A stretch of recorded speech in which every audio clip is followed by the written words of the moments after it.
right, Aaron, we're going into the gate here for the Beverly D Stakes 2022 held at, as you see here, Churchill Downs. It is Breeders' Cup winning year, and for the filly and mare turf, as they're going in, your quick thoughts.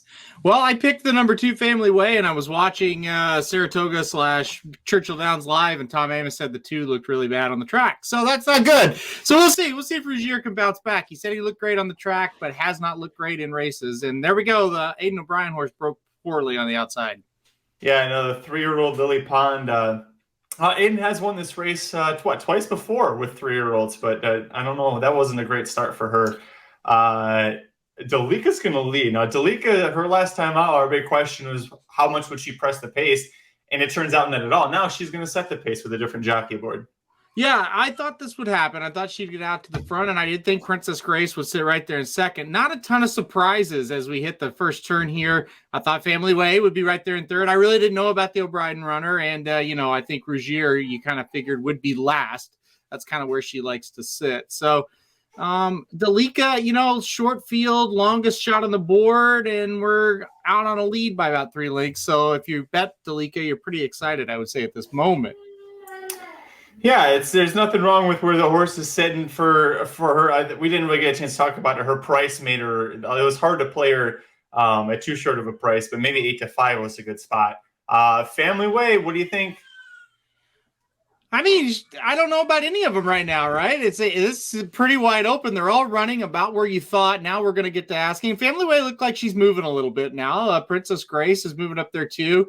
It doesn't look like the favorite's going to fire from here. We'll see what happens, though. She's starting to kind of pick up the bit a little bit, but it looks like Princess Grace or Family Way at this moment, and I think Princess Grace is finishing best. Here comes Family Way finally. Oh, I don't want to be negative about it. That turf course looks like just trash. And look at Dalika. She rerouted. Dalika is game. Get up there, girl. There she goes. Grade 1 win for Dalika. Every horse ran in place the whole way around it.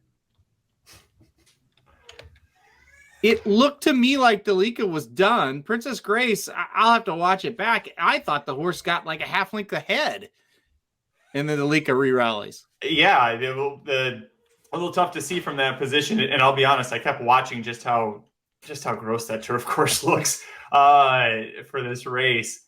It's hard to take anything away from that, really. I mean, we knew that Chad Brown in the springtime hated the turf course at Churchill Downs, and a lot of his horses did, and Rozier kind of backs that up again.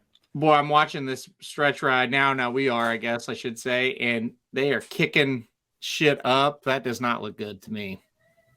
It looks like if you were trying to play like 9 holes on a mini golf course.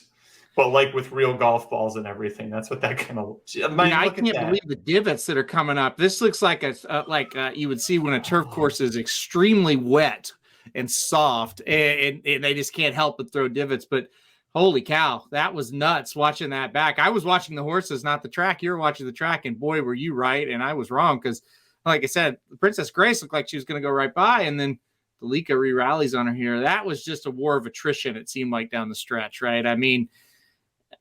That wasn't a real smooth looking situation. And hey, I have a set piece in the Arlington Million, and no horse has really moved in this race, so that might not be a great sign for what's to come. Not only that, but then in the Arlington Million, which you can catch our reaction to that as well here on the channel a bit later, the pace scenario changed. We lost one of the 2 real speed horses there, and so we'll see how that plays out. We'll see how the jockeys handle it too, because I think every jockey was watching this closely to see what happened. And yeah, that the painted dirt or whatever that was that they called a turf course this time. Breeders' Cup Filly and Mare Turf. Can you take anything away from this race at all for that division, Aaron?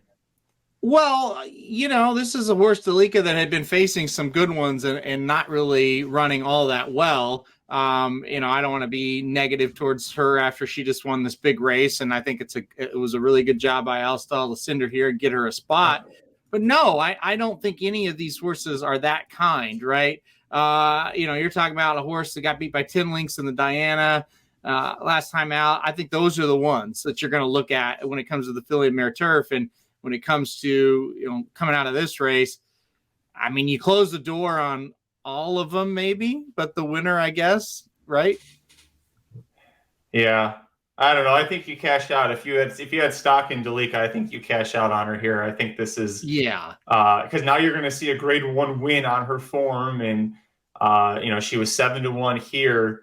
The only time you're going to get her price is the Breeders' Cup Filly Mare Turf, and we talked about it coming into this race, Aaron. Nobody was sending their A stars to this race because there's a lot of question marks about the turf, and we have no answers other than maybe this was a bad idea. Exactly. I totally agree. And let's think about Rougier here, who got bet again. And it's kind of unexplainable how she was bet in this spot like she was, but made the debut in the United States last year in the Breeders' Cup Filly Mare Turf and ran 7th, but it was a really good 7th. Got beat by some really good runners. Gets to Chad Brown, wins the Bunge by 3, and it's like, wow, this is a great horse. 5th, 4th, and now 5th. And 5th being dead last this time since that win. She has went the total opposite way. And I think what you just said is so accurate. You're not going to send a real good horse to run over the surface, and Brown sends her here. That kind of tells you all you need to know, right? Boy, it's just disappointing because we had such high hopes for her even going into the Breeders' Cup Filly Mare Turf last year. But listen, it doesn't always pan out.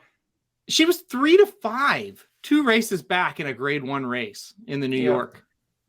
It's pretty crazy. It is crazy. Chad Brown not losing too much sleep over it, though. He is locked and loaded, including for the 4-star Dave handicap. He's trying to get his first win in that Saratoga. Check out our reaction to that over at racenews.com as well. Thanks for joining. Make sure you like the video, subscribe before you leave, and don't forget racenews.com/Breeders' Cup. We have full coverage for you for every race, every division. We'll see you at the track.